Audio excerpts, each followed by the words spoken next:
What if everything you believe about yourself, your name, your past, your body, isn't the whole truth? What if you're not just one person among billions, but something much more? Let's start with a strange but fascinating idea. Reality might not be as solid as it seems. Imagine dreaming. While you're asleep, the dream feels real. You feel fear, joy, pain, until you wake up and realize it was all an illusion. Now here's the kicker. What if waking life is also a kind of dream? Not fake, but temporary. Not completely unreal, but not the ultimate truth either. This is the central idea behind the concept of the formless God. It's not a God in the traditional sense. No shape, no name, no figure to worship. It's not out there somewhere. It's the foundation of everything. The quiet awareness behind every thought. The same presence behind your eyes that also moves the stars. You can't see it with your eyes, but it's there. Always has been. So why don't we notice it?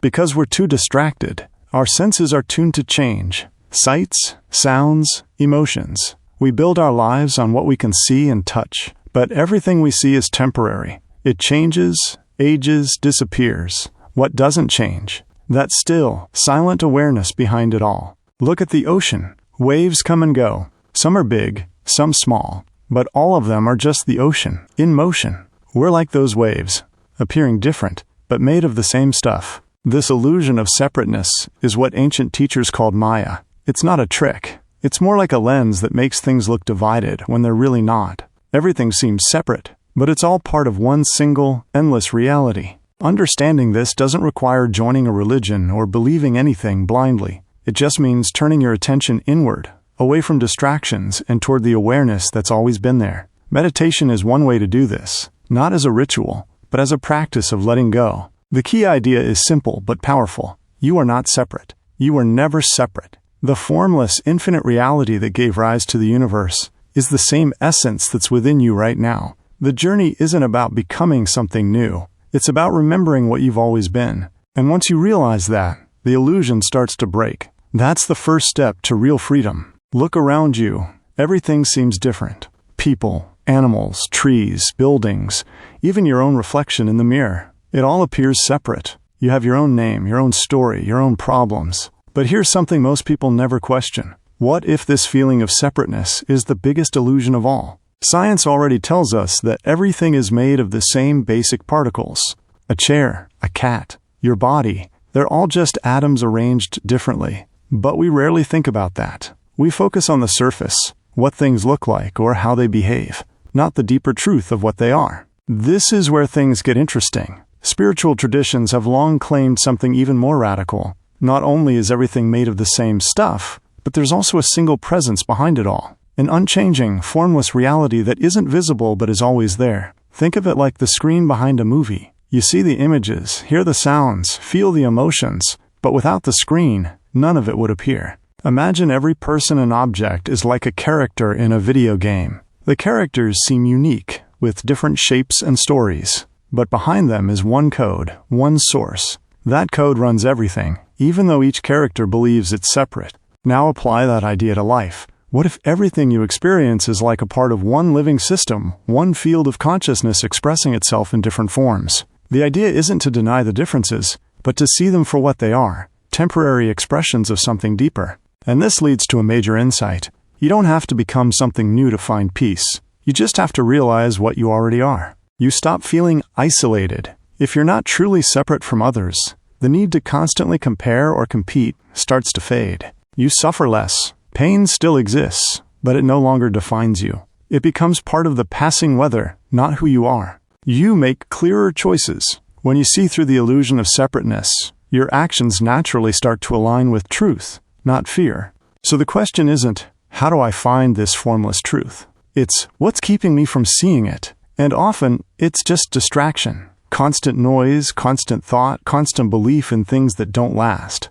The moment you begin to notice this, even briefly, you're already waking up. So what keeps us locked in the illusion? It's not just distraction. It's also the mind's habit of labeling everything. We're trained to define the world by categories. Good or bad, right or wrong, beautiful or ugly, me or not me. That's how we make sense of things. But this constant labeling creates mental boundaries that don't actually exist. We start to believe that thoughts are reality, instead of just interpretations of it.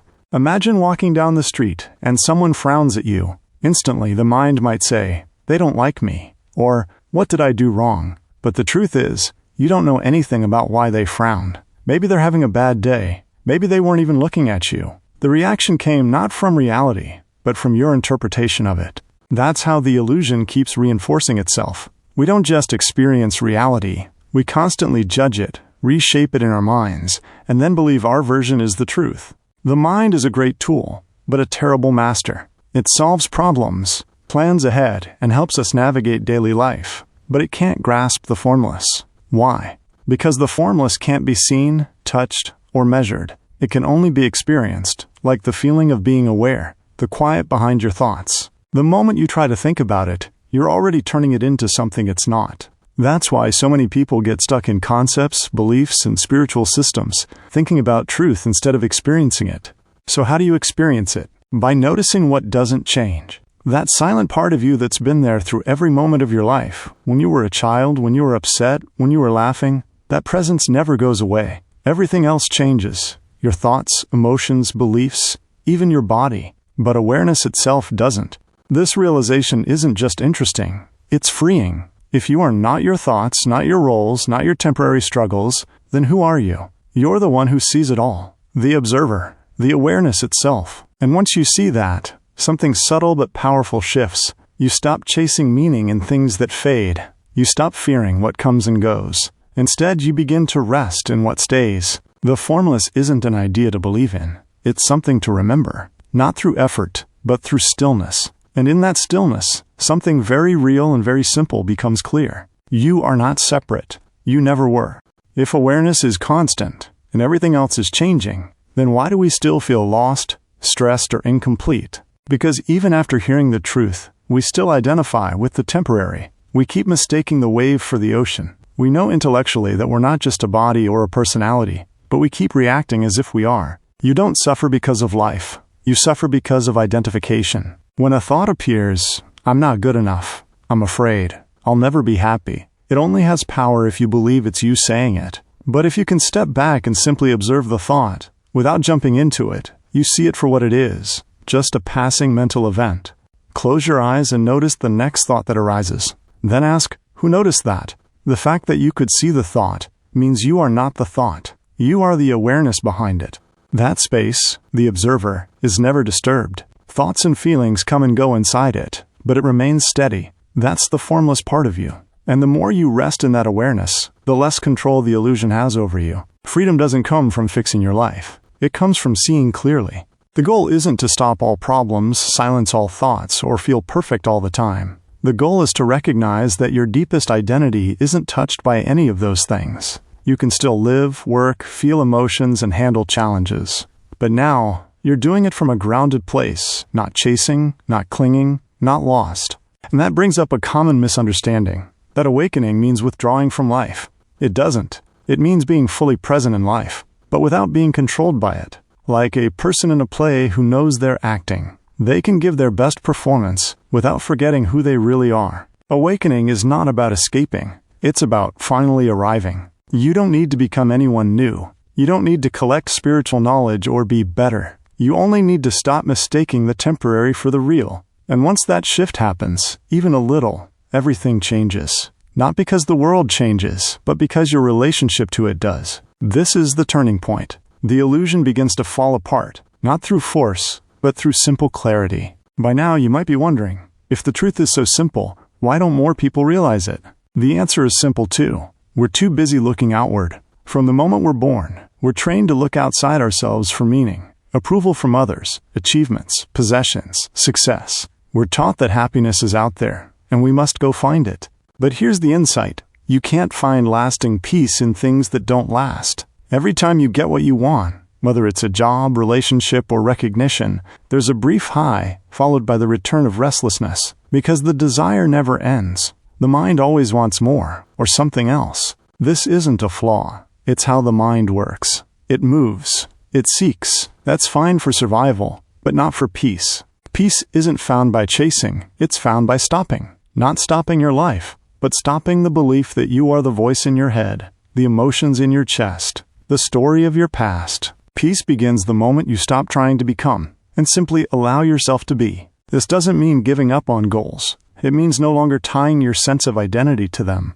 You can still have ambition, care for others, build things, but now from a place of clarity, not from a need to prove who you are. Awakening doesn't mean everything feels good. It means nothing owns you. You'll still feel sadness. You'll still get annoyed. But the difference is this: you won't lose yourself in it. You'll notice the emotion, allow it, and let it pass, like weather moving through the sky. You'll stop clinging to what feels good and resisting what feels bad, because you'll understand both are just temporary patterns. Whenever you feel overwhelmed or stuck, try this short reflection. What am I feeling right now? Who is noticing that? Has the awareness that's noticing changed?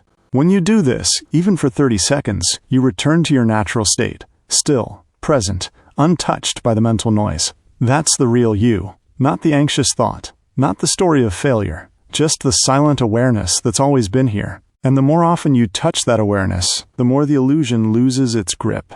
Let's bring this even closer to daily life. You wake up and check your phone. Emails, messages, headlines. Your brain starts spinning. Plans, problems, to-dos.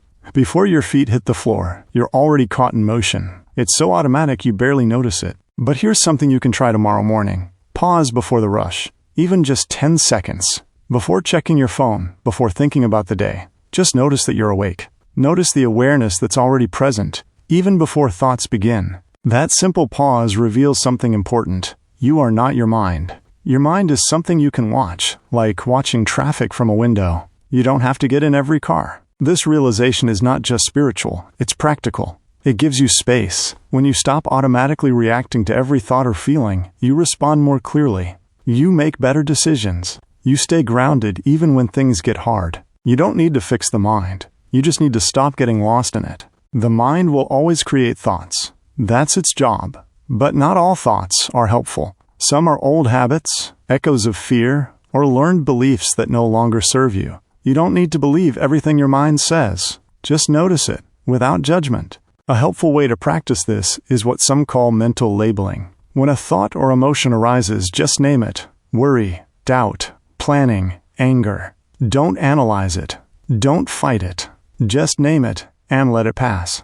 Why does this work? Because labeling creates distance. It reminds you that you are the observer, not the thought itself. Over time, something amazing happens. The mind quiets down. Not because you forced it, but because you stopped feeding it with resistance. Real freedom isn't doing whatever you want. It's not being controlled by what you want. Desire itself isn't the problem. The problem is thinking you need something to feel complete. When you stop clinging to every desire, you begin to feel peaceful, even before anything changes. You still live. You still care. You still show up fully in the world. But now, you do it from the solid ground of presence, not from fear, lack, or proving something. And that's the shift. You stop being pulled around by life and start standing in the truth of what you already are.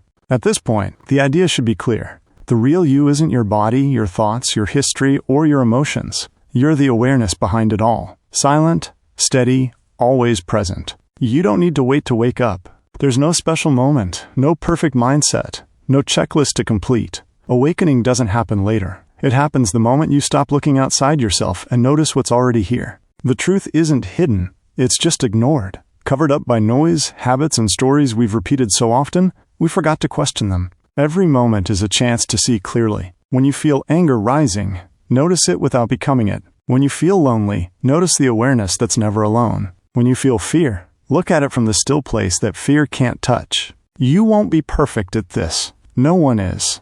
That's not the goal. The goal is presence, noticing, returning to the stillness again and again, even when the mind drifts away. Think of it like this. The sun is always shining behind the clouds. You don't have to move the clouds. You just stop believing they're all there is. And slowly the clouds part. The illusion weakens, not through effort, but through clarity. The end of the search isn't about finding something new. It's about finally stopping the chase. You've always been what you're looking for. Not a fragment, not separate, not broken, just covered up by noise. When the illusion fades, what remains is simple, quiet, and real. You are awareness. You are presence. You are the formless, living this moment. Right now, nothing more needs to be added, just seen, and once seen, it changes everything.